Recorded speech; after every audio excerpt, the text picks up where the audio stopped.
Hello everyone, welcome to Pathshala classes, and here is your first class of science. Let's start our first chapter with my body, and we will read and understand each and every line today, and let's make science a very easy and interesting subject for ourselves.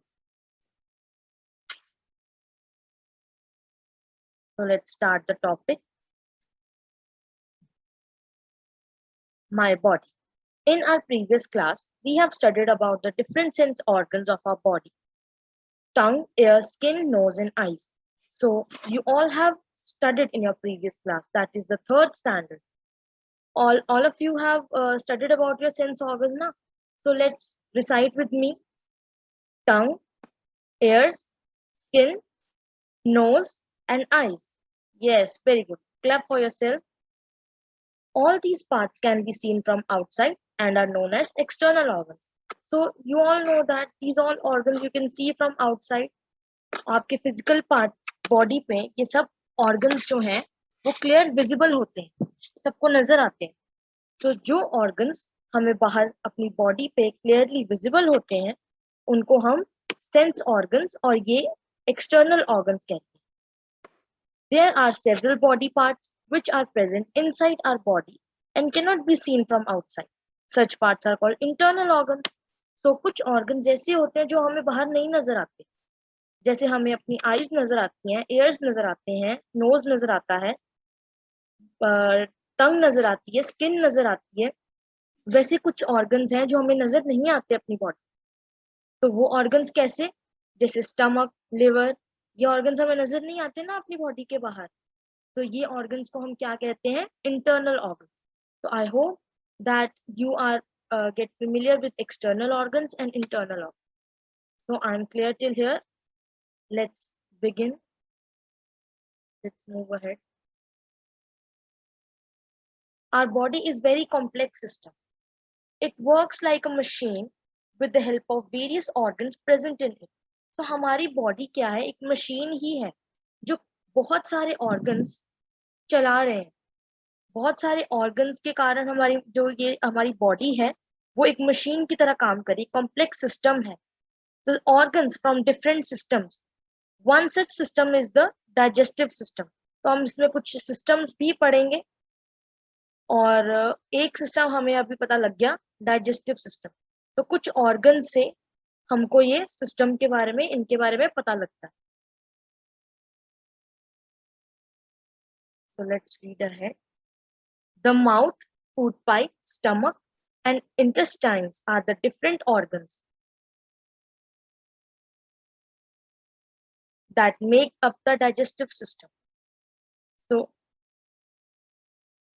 Digestive system में हमें कुछ organs के बारे में पता लगा: mouth, food pipe, stomach and intestines. तो ये हमारा डाइजेस्टिव सिस्टम कंप्लीट करते हैं ये ऑर्गन्स. तो आप साइड पे डायग्राम देख सकते हैं. यहाँ माउथ है जहाँ से हम खाना खाते हैं, और यहाँ से ये फूड पाइप है, और जहाँ आपकी बुक में लिखा है ईसोफेगस, इससे ईसोफेगस भी कहा जाता है. ये फूड पाइप का ही दूसरा नाम है. उसके बाद हमारा खाना स्टमक में जाता है. उसके बाद ये इंटेस्टाइन्स, ये हमारा टोटल डाइजेस्टिव सिस्टम है, complete digestive system. So I hope now digestive system को हम थोड़ा डिटेल में पढ़ते हैं.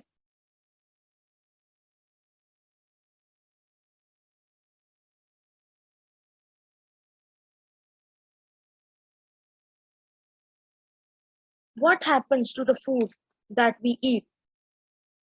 The food contains carbohydrates, proteins, fats, and other nutrients. तो जो हम खाना खाते हैं वो हमें पूछते हैं कि क्या होता है जब हम खाना खाते हैं. तो उस खाने में बहुत सारे न्यूट्रिएंट्स होते हैं.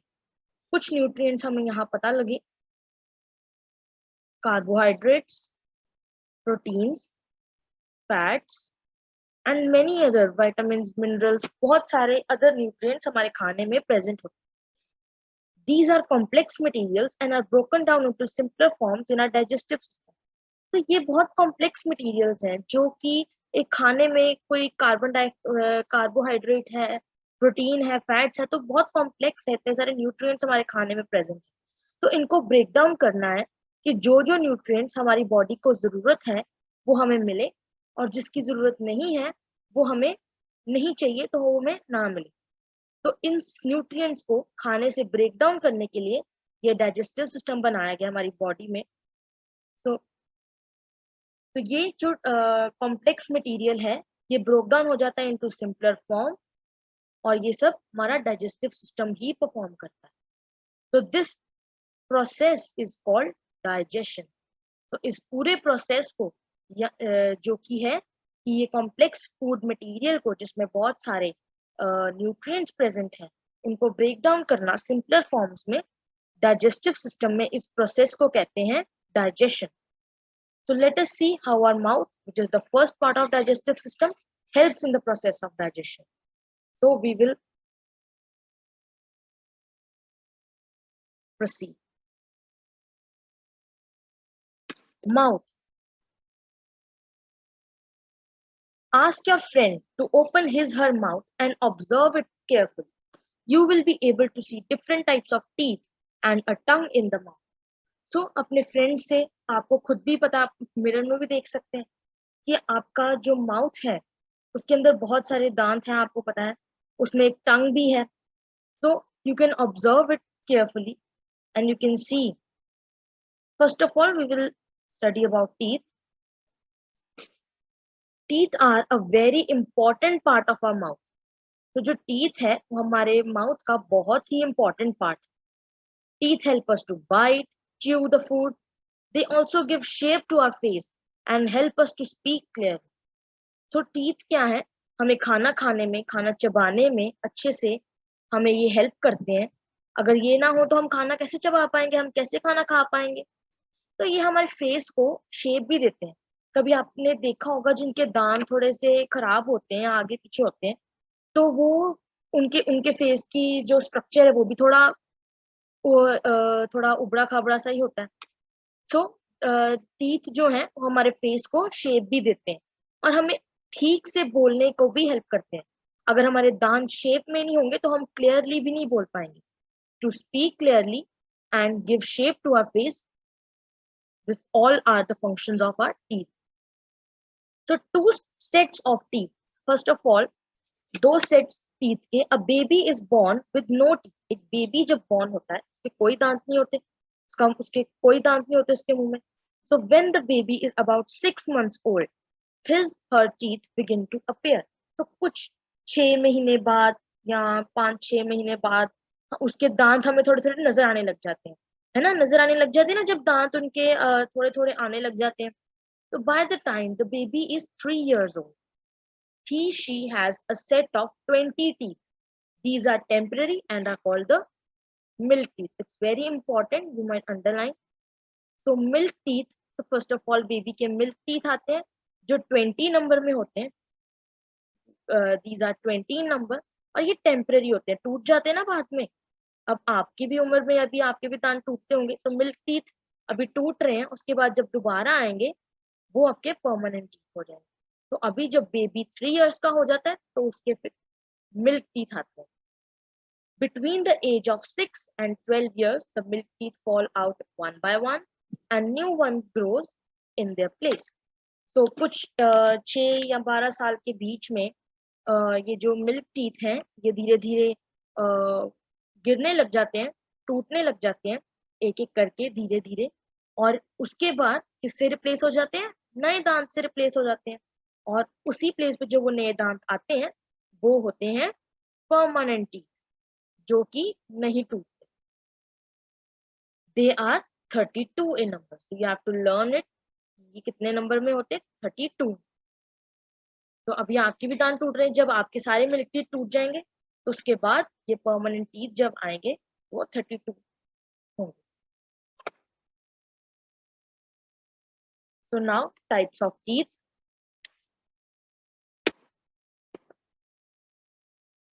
First, it's flat teeth. तो फ्लैट टीथ कौन से होते हैं? फ्लैट टीथ ये जो आगे वाले आपको नजर आ रहे हैं इस फिगर में, ये जो आगे वाले हैं, ये वाले, these are the flat teeth. The teeth in the front of the mouth are flat and are used for biting and cutting the food. तो ये जो हमारे सबसे पहले ही हमारा मुंह खोलते ही जो हमें टीथ नजर आते हैं उनको कहते हैं फ्लैट टीथ। ये किस में हेल्प करते हैं? बाइटिंग में और फूड की cutting the food and biting. They are also called as incisors. You have to learn कि इनको इंसीजर्स भी कहा जाता है। There are four incisors in the upper jaw and four incisors in the lower jaw. तो ये आप देख सकते हैं, ये 1 2 3 4 ये जो चार सेट नजर आ रहे हैं, these are the incisors or the flat. The second one is pointed teeth. Now pointed teeth कौन से हैं? Are one either side of the flat teeth is a sharp pointed tooth. तो आपके इंसीजर्स के एक एक पास में ये जो आपको इनके साथ नजर आ रहे हैं, these are the pointed teeth. इसके भी साथ में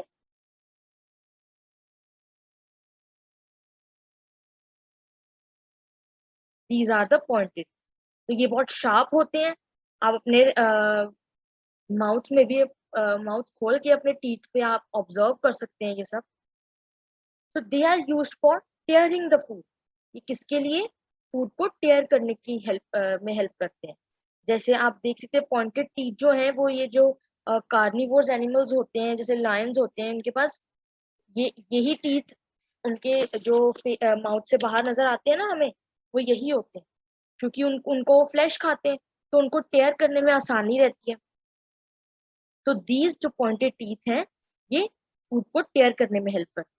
तो these are also known as canines. This also you have to learn कि इनको कैनाइन भी कहा जाता है। और there are 4 canines in all, two in the lower jaw and 2 in the upper jaw। और कहाँ पे? इंसीजर्स के एकदम साथ। Next is broad and grooved teeth. Broad and grooved teeth के बारे में पढ़ेंगे। The teeth present at the back of the mouth are broad and have grooves in them. तो जो दांत हमारे फेस में, हमारे माउथ पे सबसे लास्ट में होते हैं, सबसे बैक में होते हैं, उनको हम कहते हैं ब्रॉड एंड ग्रूव टीथ। ये ब्रॉड होते हैं और बहुत सारे ग्रूव्स होते हैं इसके अंदर। They are used for chewing and grinding the food. हम खाना खाते हैं, उनको च्यू करने में, उस खाने को ग्राइंड करने में ये हेल्प करते हैं। और इनको क्या कहा जाता है? Premolars and molars. Very important, इनको प्रीमोलर्स एंड मोलर्स कहा जाता है। There are 8 premolars in all. 8 premolars होते हैं, 4 in the upper jaw and 4 in the lower jaw। ये these two and these diagram में देख सकते हैं। तो ये प्रीमोलर्स, ये 4 होते हैं। They are next to the canines. ये कैनाइन्स के एकदम साथ में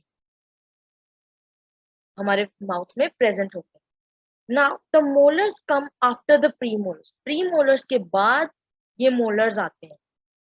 there are 12 molars in all. कितने मोलर्स होते हैं हमारी बॉडी, हमारे माउथ में? 12 molars. 6 in the upper jaw and 6 in the lower jaw। तो लोअर जॉ में भी ये 6 होते हैं और अपर जॉ में भी 6 होते हैं। Total 12 molars are present in our mouth।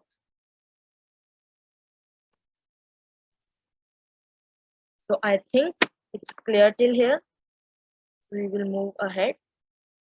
Count the number of teeth in your mouth and those of your parents and grandparents। अब आपकी एज जितनी है, अभी आपके माउथ में कुछ मिल्क टीथ भी होंगे, अभी पूरे परमानेंट टीथ तो आए नहीं होंगे। तो अभी आप वो एक एक्टिविटी बताते हैं कि आप अपने टीथ गिन सकते हैं और आपके पेरेंट्स के जो टीथ हैं वो एकदम परमानेंट होंगे, उसमें उसमें कोई भी मिल्क टीथ नहीं होगा। तो वो परमानेंट मतलब कितने होते हैं परमानेंट, मैंने आपको बताया 32। तो आप अपने और पेरेंट्स के टीथ काउंट कर सकते हैं।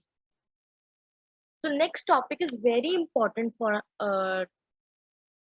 us. Care of teeth.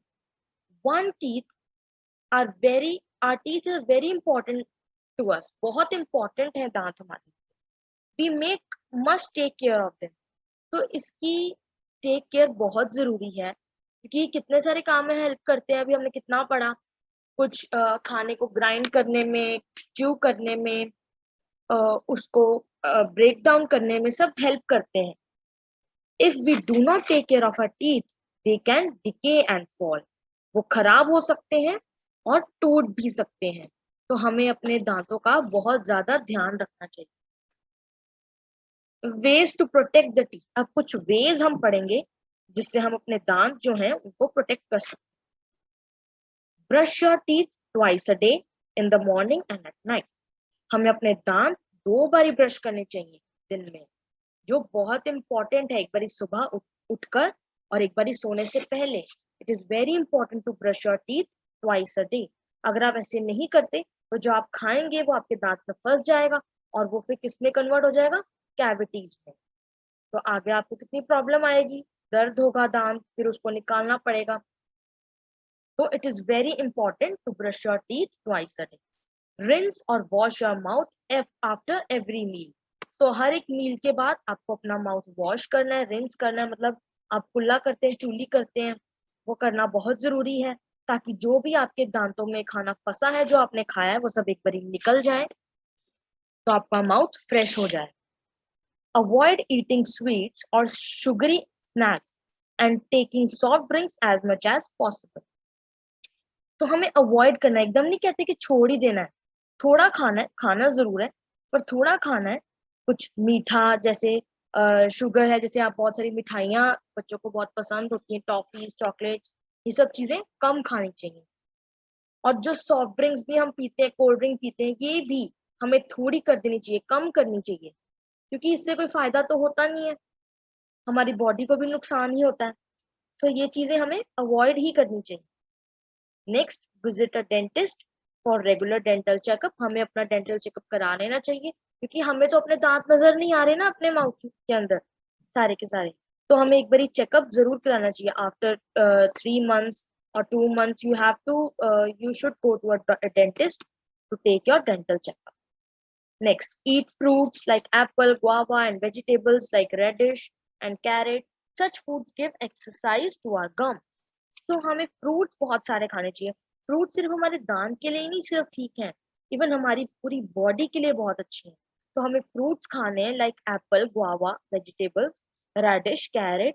ये बहुत अच्छे, बहुत ही बेनिफिशियल फ्रूट्स हैं जो हमारी पूरी बॉडी को बहुत हेल्प करते हैं. और ये किसके लिए काम आते हैं, और हमारी गम्स की एक्सरसाइज भी होती है इन सबको खाने से. तो ये हमारे दांत के लिए बहुत अच्छा है, हमारी पूरी बॉडी के लिए बहुत अच्छा है. Clean the tongue to remove germs. हमें ब्रश तो हम करते हैं टीथ को, सभी टीथ को ब्रश करते हैं, पर टंग तो हम भूल ही जाते हैं, कई बच्चे भूल जाते हैं. तो टंग को भी हमें क्लीन करना है, उसमें भी जर्म्स होते हैं कि खाने में तो वो भी यूज हो रही है खाना खाने में, तो वो भी हमें उसमें से भी जर्म्स रिमूव करने हैं. तो टंग को भी क्लीन करना बहुत जरूरी है. Eat calcium rich food like eggs, milk products for strong teeth. अब हमारे टीथ को स्ट्रॉन्ग भी रखना है ताकि वो वीक ना हो जाए जल्दी, है ना. तो हमें कैल्शियम वाले फूड खाने, कैल्शियम वो फूड जिसमें कैल्शियम प्रेजेंट है, बहुत ज्यादा प्रेजेंट है, जैसे एग्स हो गए, मिल्क हो गए. मिल्क तो सभी की मम्मा देती हैं घर पे, सभी मिल्क पीते हैं, उसके प्रोडक्ट्स खाते हैं, जैसे आइसक्रीम हो गया, चीज हो गया, कर्ड हो गया, सब खाते हैं ना. तो ये चीजों से इनमें कैल्शियम बहुत ज्यादा होता है. तो ये चीजें हमारे टीथ को स्ट्रॉन्ग रखती हैं कि इनमें कैल्शियम ज्यादा होता है. सो अभी आपको पता लगा कैसे आपने अपने टीथ को केयर करनी है ताकि वो खराब ना हो. अभी आप देख सकते हैं कि करेक्ट वे क्या है ब्रश करने का. ब्रश अप एंड डाउन, कि हमें कैसे ब्रश करना चाहिए, हमें इस तरह से ब्रश करना चाहिए आप, ताकि आपके ये आगे इंसीजर्स, कैनाइन्स, सब आपके गम्स भी साफ हो. इससे आपके गम्स भी साफ होंगे, आपके टीथ भी साफ होंगे. इस तरह से करने से आपके मोलर्स, सब साफ होंगे, तो ये साइड टीथ भी सब साफ होंगे। तो this is the correct way of brushing the teeth. So let's read the do you know. If sugar and bacteria are left on the teeth for long, they can cause tooth decay. अगर sugar और कुछ bacteria अगर हमारे दांत में काफी देर से लगे रह जाएं और वो और हम उन्हें साफ ना करें तो क्या होगा, हमारे दांत खराब हो जाएंगे, उनमें कैविटीज लग जाएंगी और फिर हमें वो दांत अल्टीमेटली निकालने पड़ेंगे। The white outer covering of teeth is called enamel. It is very important. आप देखते हैं आपके दांत व्हाइट कलर के कैसे हैं, तो ये व्हाइट कलर के दांत हैं क्योंकि हमारे दांत के जो आउटर कवरिंग है, व्हाइट कलर की कवरिंग है, उसको क्या कहते हैं, enamel. This is the hardest substance in the human body. जो एनेमल है वो हमारी पूरी बॉडी का सबसे हार्डेस्ट सब्सटेंस, क्योंकि हम कितना कुछ अपने दांतों से तोड़ लेते हैं, कितने स्ट्रॉन्ग होते हैं हमारे दांत, तो वो किसके कारण है, एनेमल के कारण, जो कि एक बहुत ही हार्डेस्ट सब्सटेंस है हमारी बॉडी का। सो टीथ के बारे में आपको पता चला। अब हम किसके बारे में पढ़ेंगे, टंग के बारे में। तो टंग भी बहुत इंपॉर्टेंट पार्ट है हमारी बॉडी का। Tongue is a soft movable part of inside our body. तो टंग बहुत ही सॉफ्ट है, मूवेबल है, आप मूव कर सकते हैं और आपके माउथ में। It is used for tasting, licking and speaking. अब जैसे खाना, आपको कैसे पता चलता है कि बहुत टेस्टी बना है, आपकी मम्मा खाना बनाते हैं तो आपको कैसे पता लगता है, आप उसको टेस्ट करते हैं, आपकी टंग जो है वो आपको बताती है कि ये खाना बहुत ही टेस्टी है। लिकिंग द फूड, और बोलने में भी बहुत आपकी हेल्प करती है टंग। आप कैसे बोल पाते हैं, सिर्फ टंग की वजह से। बिना टंग के आप कभी बोल पाएंगे, बिल्कुल भी नहीं बोल पाएंगे। So it also pushes the food into the food pipe at the time of swelling. अब अगर टंग नहीं होगी तो हमारा खाना अंदर ही नहीं जा पाएगा हमारी बॉडी के। तो टंग के बाद, माउथ के बाद कौन सा पार्ट आता है डाइजेस्टिव सिस्टम में, फूड पाइप। तो फूड पाइप में भी इस खाने को पहुंचाने के लिए ये टंग हमारी हेल्प करती है। So do you know the back of the tongue is sensitive to bitter taste. It is very important. जो टंग का पीछे वाला पार्ट है, ये जो आप डायग्राम में देख सकते हैं, ये पीछे वाला पार्ट, ये सेंसिटिव है किसमें, बिटर टेस्ट। आपको बिटर टेस्ट यहाँ से पता चलता है। Its sides are sensitive to sour and salty taste. तो जो साइड्स हैं वो सॉर एंड सॉल्टी बताती हैं, देख सकते हैं आप फिगर में।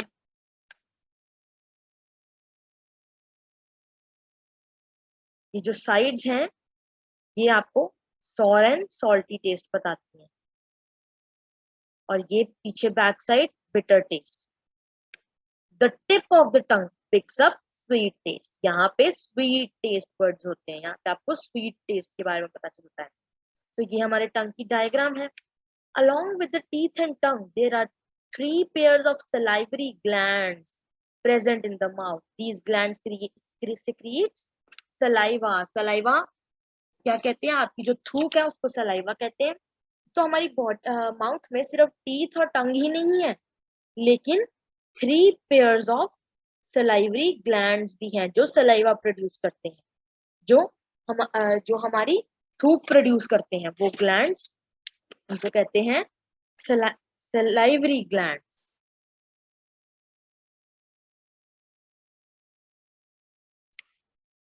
Digestion of food begins when we put the food in our mouth. तो डाइजेशन कब स्टार्ट हो जाती है, जब हम खाना अपने माउथ में डालते हैं, उसी टाइम पर डाइजेशन स्टार्ट हो जाती है। Teeth help in breaking the food into smaller pieces and chewing it. Here the saliva gets mixed with the food and makes it soft. तो जब हमने खाना माउथ में डाला, डाइजेशन शुरू हो गई, तो जो टीथ है वो हेल्प करते हैं हमारे खाने को चबाने में, उसको ब्रेक डाउन करने में स्मॉलर पीसेस में, और फिर उसको च्यू करने में हेल्प करते हैं। और जो सलाइवा है वो इस फूड के साथ मिक्स हो जाता है और उस फूड को क्या कर देता है, सॉफ्ट बना देता है फूड को। तो आप देखते हैं ना, जब आप खाना खाते हैं तो आपकी जो सलाइवा है, आपकी जो थूक है, वो सारी फूड के साथ मिक्स होती है, उसको सॉफ्ट बना देती है। Saliva converts insoluble starch into soluble sugar, तो हमारे खाने में जो इनसॉल्युबल स्टार्च है, जो हमारी बॉडी के लिए अच्छी नहीं है, उसको सॉल्युबल शुगर में कन्वर्ट कर देता है। शुगर में कैसे कन्वर्ट करता है? क्योंकि हमारे सलाइवा में बहुत से ऐसे एंजाइम्स हैं, बहुत से ऐसे पार्टिकल्स हैं जो हमारे खाने को ब्रेक डाउन करते हैं और उसको शुगर में कन्वर्ट कर देते हैं। You must have notice that when you chew chapati for a longer time, अब ये एक एक्टिविटी है जो आपको ये लाइन के बारे में क्लियर करेगी, saliva converts insoluble starch into soluble sugar. अगर आपने देखा होगा कभी आप चपाती खा रहे हो और आप काफी टाइम से उसको चबा रहे हो, तो it start testing little sweet. अब उसको चबाते जाएंगे ना, तो लास्ट में क्या होगा कि वो कहीं ना कहीं पे हमको स्वीट भी टेस्ट, उसका मीठा मीठा टेस्ट आना शुरू हो जाएगा। It is due to the action of saliva. इस सलाइवा के कारण ही होता है कि हमारा जो खाना है वो स्टार्च, जो इनसॉल्युबल स्टार्च है, वो कन्वर्ट हो जाती है शुगर में। तो हमें वो, अगर हम ज्यादा टाइम उसको चबाएं तो हमें मीठा मीठा टेस्ट आना शुरू हो जाता है। So it is very important to chew the food properly for proper digestion of food. तो ये बहुत important है कि हम अपना खाना अच्छी तरह चबाएं। आपको आपकी मम्मा भी समझाते होंगे कि खाने को हमेशा अच्छी तरह से चबाना चाहिए, 32 टाइम्स चबाना चाहिए, और ताकि वो आपकी डाइजेशन को भी आसान कर दे, प्रोसेस को आराम से डाइजेशन भी हो, और आपको वो जो फूड है वो अच्छी से उस ब्रेक डाउन भी हो और उसके न्यूट्रिएंट्स अच्छे से आपकी बॉडी को मिले। ओके, सो टंग, अब माउथ आपको फर्स्ट जो हमारा रूट है डाइजेशन का, वो आपको क्लियर हो गया